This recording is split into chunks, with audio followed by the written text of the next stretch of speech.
In this example, we have 3 to the x minus 9 equals 81 to the 5x plus 1.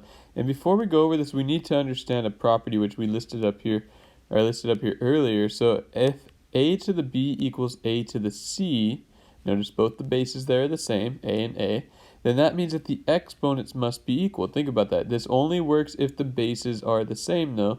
Because if you were to have like 2 to the 3, let's just say equals 2 to the x. Well, what must x be? X would have to be 3 because only 2 to the 3 equals 2 to the 3. So we're going to use this property. Once again, the bases do have to be the same, and that's the property we're going to use. But are the bases the same here? This is a 3, this is an 81. Are those the same? No. But can we write 81 with a base of 3? Well, think about that. 81, isn't 81 the same thing as 3 to the 4th? So what I'm going to do is I'm going to substitute this 3 over 4 in for that 81. So rewriting this equation, we would have 3 to the x minus 9 equals 3 to the 4. That's been substituted in for the 81. I'll use the parentheses around it just to show it's going in for that 81 to the 5x plus 1. And we could simplify this because remember, when you have an exponent to an exponent, we multiply.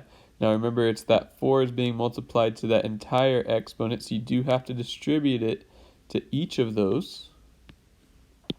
So what we'll have on the right side is 3 to the 20x plus 4.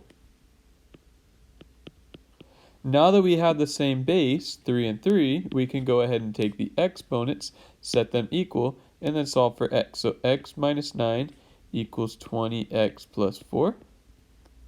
And I'm going to go ahead and subtract the 20x to the left side. I usually, even though it's going to be negative, I like to move my x over to the left side. Then I'm going to add 9.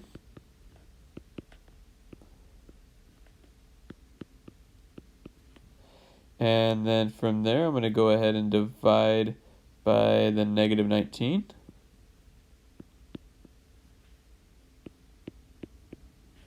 And x is going to equal negative 13 over 19.